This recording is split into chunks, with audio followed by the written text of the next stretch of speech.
ওই কথায় আল্লাহ বলতেছে, আপনি ইহুদি খ্রিস্টানদের জিজ্ঞেস করেন, এরা বলবে আসমান জমিনের সৃষ্টিকর্তা কে। আপনাদেরও যদি বিশ্বাস না হয়, আপনারা একটা ইহুদি খ্রিস্টানকে ধরে জিজ্ঞেস করে দেখতে পারেন। যে কোনো ইহুদি, যে কোনো খ্রিস্টান, এমনকি ইহুদি খ্রিস্টান বাদে অন্য ধর্মের মানুষকেও জিজ্ঞেস করতে পারেন, তারা আল্লাহ নাম মুখে না নিলেও তারা বলবে একজন সৃষ্টিকর্তা যিনি উপরে আছে। হিন্দুরাও বলবে, নাম হয়তো আল্লাহ নিবে না, কিন্তু আল্লাহ নাম ইহুদিরাও নিবে, খ্রিস্টানেরাও নিবে। তো এই জায়গাতেই হলো আল্লাহ যে জিজ্ঞেস করতেছেন আম্মান খালাকাস সামাওয়াতি ওয়াল আরজ, মুসলমানেরা আসমান জমিনের সৃষ্টিকর্তা কে, মুসলমানেরা যে বলবে আল্লাহ, এটা আল্লাহ জানেন। ইহুদি খ্রিস্টানেরা যদি বলে যে আসমান জমিনের সৃষ্টিকর্তা আল্লাহ, তো মুসলমান তো বলবেই। আল্লাহ সুবহানাহু ওয়া তাআলা তারপরে জিজ্ঞেস করতেছেন আসমান থেকে বৃষ্টি কে বর্ষণ করে, মানুষ যে বলবে আল্লাহ বর্ষণ করে, এটা আল্লাহ জানেন। তারপরে আল্লাহ জিজ্ঞেস করতেছেন যে নদী নালা কে প্রবাহিত করেছে, আল্লাহ জানেন যে দুনিয়ার মানুষ বলবে নদী নালা আল্লাহ প্রবাহিত করেছে।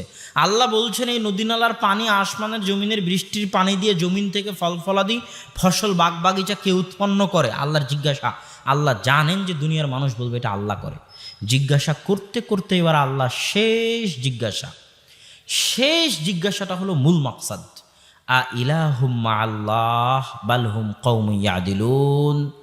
মুসলমানেরা, দুনিয়ার মানুষেরা, আমি আল্লাহ যদি আসমান জমিনের সৃষ্টিকর্তা হই তোমাদের দাবি অনুযায়ী, আমি আল্লাহ যদি নদী নালা প্রবাহিতকারী হই তোমাদের দাবি অনুযায়ী, আমি আল্লাহ যদি আসমান থেকে বৃষ্টি বর্ষণকারী হই তোমাদের দাবি অনুযায়ী, আমি আল্লাহ যদি ফল ফলাদি উৎপাদনকারী হই তোমাদের দাবি অনুযায়ী, তাহলে বলো তো একটু আমি ব্যতীত কেউ কি ইলাহ হতে পারে?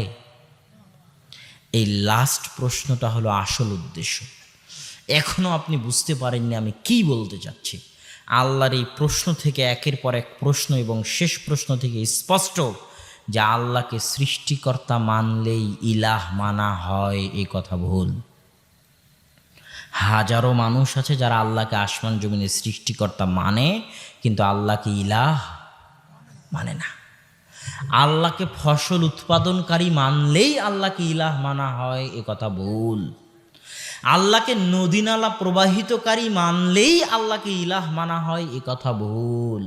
আল্লাহকে রিজিক দাতা মানলেই আল্লাহকে ইলাহ মানা হয়, এ কথা ভুল। আমাদের সমাজের মুসলমানে যে আমরা যারা বসে আছি, আমরা যারা আছি, আমরা সবাই কি মনে করে নিয়েছি? আমরা মনে করে নিয়েছি আল্লাহ সব কিছুর মালিক, আল্লাহ রিজিক দাতা, আল্লাহ জীবন মৃত্যুর মালিক, আল্লাহ হায়াত মৌতের মালিক। এই কথাগুলো বলতে পারলেই মুসলমান হয়ে গেছি, শেষ। কথা কি বুঝতে পারছেন? এই কথা তো ইহুদিরাও বলে, এই কথা তো খ্রিস্টানেরাও বলে। তাহলে আপনার আর ইহুদির ইমানের মধ্যে পার্থক্য কী? আপনার আর আবু জাহালের ইমানের মধ্যে পার্থক্য কী? আপনার আর আবুল আহাবের ইমানের মধ্যে পার্থক্য কী? আপনার আর হিন্দুর ইমানের মধ্যে পার্থক্য কী? আপনি যতক্ষণ বুঝতে না পারবেন ইলাহ কাকে বলে, ততক্ষণ আপনার এই দাবির কোনো ভ্যালু নাই। কেন জানেন? আল্লাহ আমাদেরকে কালেমা এটাই শিখায়নি যে লা খালিকা ইল্লাল্লাহ, আল্লাহ ব্যতীত কোনো সৃষ্টিকর্তা নেই। এটা কি আমাদের কালেমা? কেন নয়? কেননা আল্লাহ জানেন যে দুনিয়ার 99% মানুষ আল্লাহকে সৃষ্টিকর্তা মানে, তাই বলার দরকার নাই। এটা আমাদের কালেমা কি এটা যে লা রব্বা ইল্লাল্লাহ, আল্লাহ ব্যতীত কোনো রব নেই? এটা কি কালেমা আমাদের? কেন? আবু জেহেল আল্লাহকে রব মানত, আবুল আহাবও আল্লাহকে রব মানত, আজকের ইহুদি খ্রিস্টানরাও আল্লাহকে রব মানে। আল্লাহর রাসূল যদি মক্কায় গিয়ে বলতো এ আবুল আহাব, এ আবু জাহাল আর আমার চাচা আবু তালেব, সবাই শোনো, লা রব্বা ইল্লাল্লাহ, আল্লাহ ব্যতীত কোনো রব নেই, কারও কোনো অভিযোগ থাকতো না। সবাই বলতো আমরা তো আল্লাহকে রব মানি রে বাবা, সমস্যা কি? কোনো তো সমস্যা নেই। আমরাও যারা বসে আছি, আমরা মনে করেছি আল্লাহকে রব হিসেবে মেনে নিয়েছি, মুসলমান হয়ে গেছি। তাহলে আবু জেহেল কেন মুসলমান হলো না? আমাকে বুঝান। আবু জেহেলও তো আল্লাহকে রব হিসেবে মানত। তার মানে আল্লাহকে রব হিসেবে মানা আর আল্লাহকে ইলাহ হিসেবে মানা এক নয়। আল্লাহকে আসমান জমিনের সৃষ্টিকর্তা, বৃষ্টি বর্ষণকারী মানা, ফসল উৎপাদনকারী মানা, নদী নালা প্রবাহিতকারী মানা আর ইলাহ মানা এক নয়। রব শব্দের শাব্দিক অর্থ কি? রব শব্দের শাব্দিক অর্থ হচ্ছে প্রতিপালন করা, লালন পালন করা। যিনি লালন পালন করেন তিনি রব। 10 মাস 10 দিন মায়ের পেটে ছিলেন, কে খাবার দিয়েছে? আল্লাহ দিয়েছে। দুনিয়াতে যখন জন্ম হলো 2.5 বছর কোনো কিছু খাওয়ার সামর্থ্য ছিল না, দাঁত ছিল না। মায়ের বুকে দুধের ঝর্ণাধারা প্রবাহিত করে আপনার রিজিকের ব্যবস্থা কে করেছে? আল্লাহ করেছে। যে জমিনের ওপর বসে আছেন, এই জমিনের মালিক কে? আপনি বলবেন আমি মালিক, আপনি 50 বছরের মালিক। 50 বছর আগে কেউ ছিল, 50 বছর পরে কেউ থাকবে, এভাবে হাত বদল হতে থাকবে। দিন শেষে আসল মালিক কে? আসল মালিক আল্লাহ। মানুষ সময়ের মধ্যে আসে, সময়ের মধ্যে চলে যায়। সময় শেষ, মানুষের শেষ। কোনো জায়গার মালিক মানুষ নয়, মানুষ সময়ের মালিক। আপনি এতটুকু বলতে পারেন 1993 থেকে 2093 পর্যন্ত এই সময়টুকুর মালিক আমি। এই সময়টুকু আপনাকে দেওয়া হয়েছে। এই সময়টুকুতে আপনি বাংলাদেশেও থাকতে পারেন, আমেরিকাতেও থাকতে পারেন, সমুদ্রেও থাকতে পারেন, জঙ্গলেও থাকতে পারেন। আসলে আপনি কোনো জায়গায় বাস করেন না, জায়গার মালিক তো আল্লাহ। আপনি বাস করেন সময়। আল্লাহ আপনাকে কিছু সময় দিয়েছে দুনিয়াতে বসবাস করার জন্য। ওই সময়ের মধ্যে আপনি আছেন, থাকতেছেন। সময় শেষ, আপনিও শেষ। এরকম সময়ে হাজারো মানুষ এসেছে, হাজারো মানুষ চলে যাবে। সামনে আরও সময় আসতেছে, আরও হাজারো মানুষ আসবে, তাদেরও সময় শেষ হয়ে যাবে, তারাও চলে যাবে। দুনিয়ার মালিক কে থাকবে? দিন শেষে আল্লাহই থাকবে। আপনি যে খাওয়া দাওয়া করেন, এই খাওয়া দাওয়া কোথায় থেকে আসে? যদি 1 দিন, 2 দিন, 3 দিন, 5 দিন, 1 সপ্তাহ, 1 মাসের জন্য সূর্য আলো দেওয়া বন্ধ করে দেয়, দুনিয়ার মানুষ খেতে পাবে? দুনিয়ার মানুষ না খেয়ে মারা যাবে। একটা গামলা দিয়ে একটা ঘাসকে দূরে রাখেন সূর্য থেকে, সব ঘাস মরে সাফ হয়ে যাবে সূর্যের আলো না পাওয়ার কারণে। মাটির পানি, সূর্যের আলো দিয়ে ঘাসপালা, লতা, গাছপালা বেঁচে আছে। সূর্য নাই, একটা গাছ বেঁচে থাকবে না দুনিয়াতে, একটা ঘাসপালা বেঁচে থাকবে না দুনিয়াতে। শাকসবজি সব শেষ হয়ে যাবে। গরু ছাগল কি খাবে? গরু ছাগল সব মারা যাবে। মানুষ কি খাবে? মানুষও সব মারা যাবে। তাহলে দুনিয়াতে মানুষ খাচ্ছে কার সূর্য দিয়ে? আল্লাহর সূর্য দিয়ে। তাহলে লালন পালনকারী কে? আল্লাহ সুবহানাহু ওয়া তাআলা। এটি আল্লাহ বলেছে, মা মিন দাব্বাতিন ফিল আরদি ইল্লা আলাল্লাহি রিজকুহা। দুনিয়ার মানুষ আসমানে এবং জমিনে এমন কোনো পশু প্রাণী, জীবজন্তু, পাখপাখালি, পোকামাকড় বসবাস করে না যা আল্লাহ বহন করি না। আল্লাহু আকবার। সবার রিজিকের দায়িত্ব আমি আল্লাহ বহন করি। তাহলে আল্লাহ হচ্ছেন রব। কার কার রব? আলহামদুলিল্লাহি রাব্বিল আলামিন। আসমান, জমিন এবং তার মাঝে যা কিছু আছে, ইহকাল, পরকাল এবং তার মাঝে যা কিছু আছে, সবার রব কে? একটা নাস্তিককেও খেতে দেয় কে? যে রাত দিন আল্লাহর বিধানের লঙ্ঘন করতেছে, নামাজ কালাম পড়ে না, আল্লাহকে গালি দেয়, সুদ ঘুষ খায়, জেনা করে, তাকেও খেতে দেয় কে? তারও প্রতিপালনকারী কে? আল্লাহ সুবহানাহু ওয়া তাআলা। এটা হচ্ছেন আল্লাহর রব। আল্লাহ হচ্ছেন রব। এবার ইলাহ। ইলাহ কাকে বলে? আমাদের কালেমা হচ্ছে লা ইলাহা ইল্লাল্লাহ, এবং কালেমায়ে শাহাদাত হচ্ছে আশহাদু আল্লাহ ইলাহা ইল্লাল্লাহ। এটা কালেমা নয় যে আশহাদু আল্লাহ রাব্বা ইল্লাল্লাহ, আমি সাক্ষ্য দিচ্ছি যে আল্লাহ ব্যতীত কোনো রব নেই। কেন? এই সাক্ষ্য আবু জাহালও দিতে পারবে, এই সাক্ষ্য আবু লাহাবও দিতে পারবে, এই সাক্ষ্য আবু তালেবও দিতে পারবে, কিন্তু আল্লাহ ব্যতীত কোনো ইলাহ নেই, এই সাক্ষ্য তারা দিতে পারবে না। অতএব আপনাকে বুঝতে হবে রব এবং ইলাহের মধ্যে পার্থক্য কোথায়। ইলাহ মানে হচ্ছে, ইলাহ মানে কি?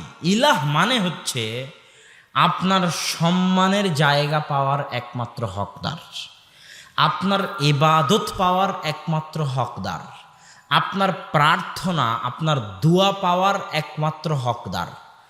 আপনি যার আদেশ নিষেধ মানবেন, সেই আদেশ নিষেধ মান্য হওয়ার যার মানবেন তার একমাত্র হকদার। এগুলো হচ্ছে ইলাহ, বুঝায় যাকে।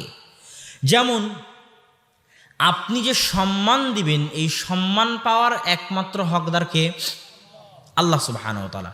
এখন আপনি শহীদ মিনারের একটা কাঠের খাম্বাকে, ইট পাথরের খাম্বাকে গিয়ে সম্মান দিচ্ছেন, তাহলে আপনি আল্লাহকে রব হিসেবে মানেন ঠিকই, ইলাহ হিসেবে আবার কালেমা পড়তে হবে। আবার কি করতে হবে? আবার কালেমা পড়তে হবে যে আশহাদু আল্লাহ ইলাহা ইল্লাল্লাহ, আল্লাহকে ইলাহ হিসেবে মানি। না হলে আপনার ঈমান আর আবু জাহালের ঈমানের মধ্যে কোনো পার্থক্য নাই। প্রার্থনা এবং দোয়া, সারা জীবনে যদি মনে করেন একবার দোয়া করবেন, তো ওই একবার দোয়া কার নিকটে করতে হবে? আল্লাহর নিকটে। আপনি যদি মনে করেন শাহজালালের মাজারে গিয়ে করবেন, শাহ মখদুমের মাজারে গিয়ে করবেন, তাহলে আপনি আল্লাহকে রব হিসেবে মানেন ঠিকই, ইলাহ হিসেবে মানেন না। কি ব্যাপার ভাইরা, আপনারা কথা বলেন না যে? আমার কথা কি বুঝা যায় না? যায় না? বুঝাতে না পারলে বলবেন, আমি আবার বুঝাবো। আপনাকে এটা চিনাতে এসেছি, মুসলমান হতে এসেছি। আমি নিজে মুসলমান হতে চাই, আপনাকেও মুসলমান করতে চাই।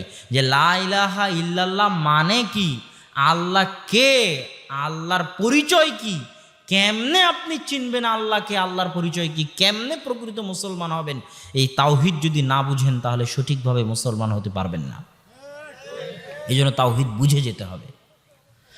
দোয়া করবেন একমাত্র আল্লাহর নিকটে। অসুস্থ হয়ে গেলেন, তাবিজ ব্যবহার করতে লেগে গেলেন, তো আপনি আল্লাহকে রব হিসেবে মানেন ঠিকই, আল্লাহকে ইলাহ হিসেবে মানেন না।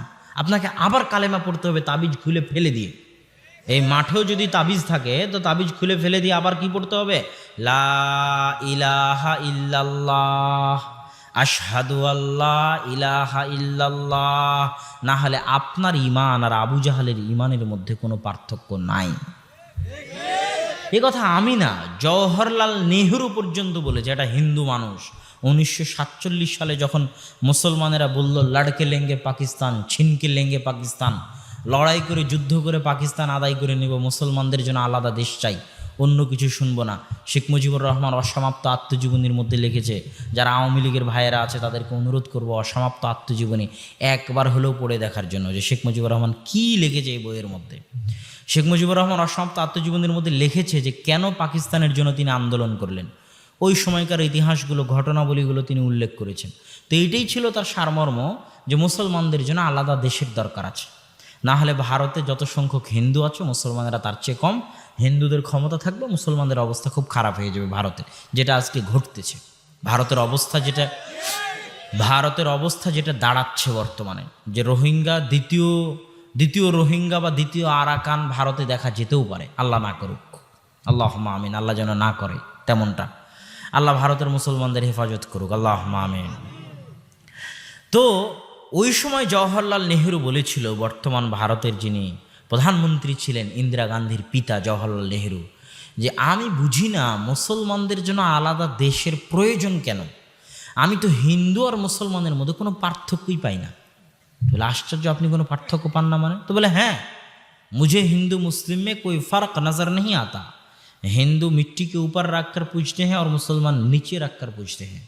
कि हिंदूरा माटिर ऊपर मूर्ति बानिए माँ काली, माँ दुर्गा, शिवलिंगेर पूजा करे, और मुसलमानेरा माटिर नीचे शुए थाका आजमिरेर बाबा, शाहजालालेर बाबा, शाह मखदुमेर बाबार पूजा करे। ताहले एकटा माटिर ऊपरे और एकटा माटिर नीचे। তাহলে আপনার ঈমান আর আবু জেহেলের ঈমানের মধ্যে কোনো পার্থক্য আছে? পার্থক্য নাই। আপনাকে আবার কালেমা পড়তে হবে। আপনি এখনো বুঝেননি যে ইলাহ মানে কি, ইলাহ কাকে বলে। আপনি মনে করেছেন আল্লাহকে সৃষ্টিকর্তা বলে দিলাম, আল্লাহকে রিজিকদাতা বলে দিলাম, আল্লাহকে হায়াত মৌতের মালিক বলে দিলাম, মুসলমান হয়ে গেলাম, আর কি লাগে? জি না, আল্লাহকে হায়াত মৌতের মালিক, রিজিকদাতা আবু জেহেলও মানত, আবু লাহাবও মানত, আজকের যুগের ইহুদি খ্রিস্টানও মানে, হিন্দুরাও মানে, কিন্তু ইবাদত করার বেলা মা কালীর ইবাদত করে, মা দুর্গার ইবাদত করে। আপনিও আল্লাহকে মানেন, রিজিকদাতা, হায়াত মৌতের মালিক, আর অসুস্থ হলে তাবিজের কাছে চলে যান, জিনের আশ্রয় প্রার্থনা করেন। আর যখন সম্মান দেওয়ার দরকার আসে, সম্মান দেওয়ার যখন দরকার হয়, তখন যেমন একটা সম্মানের উদাহরণ দিই। আমি তো 3-4 বলেছি, একটা সম্মান, একটা বলেছি দোয়া প্রার্থনা, একটা বলেছি ইবাদত। দোয়া প্রার্থনাও গেল, ইবাদতও গেল, সম্মানের আরেকটা বলি। সম্মানের আরেকটা যেটা বিষয়, সেটা হচ্ছে যে অদৃশ্যের খবর, ভবিষ্যতের খবর কে রাখে? আল্লাহ সুবহানাহু ওয়া তাআলা রাখে। আপনি এখন আমাদের নবী মুহাম্মদ সাল্লাল্লাহু আলাইহি ওয়াসাল্লামকে সম্মান দিতে দিতে দিতে দিতে আল্লাহর যে সম্মান পাওয়ার হক ছিল সেই সম্মানের পর্যায়ে নিয়ে গেলেন। নিয়ে গিয়ে বললেন অদৃশ্যের খবর, ভবিষ্যতের খবর আল্লাহর রাসূলও জানে। নাউজুবিল্লাহ। তাহলে আপনি সম্মান যেটা ইলাহ পাওয়ার হকদার ছিল সেটা মানুষকে দিয়ে দিলেন, তিনি নবী হলেও। ঠিক যখন গণকের কাছে গিয়ে বলবেন আমার হাত দেখো, টিয়া পাখি উড়িয়ে বলবেন আমার ভবিষ্যৎ বলো, জিনের কাছে গিয়ে বলবেন আমার ভবিষ্যৎ বলো, মানে যেই সম্মান আল্লাহর পাওয়ার দরকার ছিল সেটা আপনি অন্য কাউকে দিয়ে দিলেন, আপনি মুশরিক। ওয়ামা ইউমিনু আকসারুহুম বিল্লাহ ইল্লা ওয়া হুম ইউশরিকুন। দুনিয়ার অধিকাংশ মানুষ ঈমান আনার পরেও, মুমিন হওয়ার পরেও মুশরিক। আল্লাহ বলেছে, এটাই বাস্তবতা। কেননা ইলাহ কাকে বলে এটা মানুষ জানে না। লা ইলাহা ইল্লাল্লাহ মানে কি এটা মানুষ জানে না। ইয়াকা না'বুদু ওয়া ইয়াকা নাস্তাঈন, এই বাক্যের অর্থ কেউ যদি করে আমি আল্লাহর ইবাদত করি, আল্লাহর নিকটে সাহায্য চাই, তাহলে এই বাক্যের অনুবাদ ভুল হবে। এই বাক্যের সঠিক অনুবাদ হচ্ছে, আগের অনুবাদ ঠিক হতো তখন যখন আল্লাহ বলতেন না'বুদু ইয়াকা নাস্তাঈনু ইয়াকা, তখন আগের অনুবাদ ঠিক হতো। কিন্তু আল্লাহ বলেছেন ইয়াকা না'বুদু ওয়া ইয়াকা নাস্তাঈন, এই বাক্যের এই অনুবাদ চলবে না যে আমি আল্লাহর ইবাদত করি, আল্লাহর নিকটে সাহায্য চাই। এই বাক্যের অনুবাদ হচ্ছে আমি সারা জীবনে জন্ম থেকে নিয়ে আজ পর্যন্ত কোনো দিন যদি চেয়েছি তো শুধু একমাত্র অনলি ওয়ান আল্লাহর নিকটেই চেয়েছি। আমার জন্ম থেকে নিয়ে আজ পর্যন্ত কোনো দিন যদি মাথা নত করেছি, ইবাদত করেছি মর্মে ভেবেছি, একদিনও যদি ভেবেছি যে আমি একটা সিজদা দিব, তো একটা সিজদা শুধু অনলি ওয়ান একমাত্র আল্লাহর জন্যই করেছি। এটা হলো ইয়াকা না'বুদু ওয়া ইয়াকা নাস্তাঈনের সঠিক অর্থ। যখনই আপনি আপনার চাওয়া, আপনার ইবাদত থেকে চুল পরিমাণ, সরিষা সম পরিমাণ অন্য কাউকে দিয়ে দিবেন, সেটা তাবিজ হোক আর কোনো বাবা হোক, দিয়ে দিবেন, তখন আপনি কি হয়ে যাবেন? মুশরিক। কেননা ইলাহের হক আপনি শেয়ার করলেন, ভাগ করলেন। মুশরিক কাকে বলে? শিরক করা মানে কি? শিরক করা মানে ভাগ করা। আল্লাহ যে ইলাহ, আল্লাহ শব্দটা ইলাহ থেকে এসেছে, আল্লাহ শব্দটা রব থেকে আসেনি, আল্লাহ শব্দটা ইলাহ থেকে এসেছে।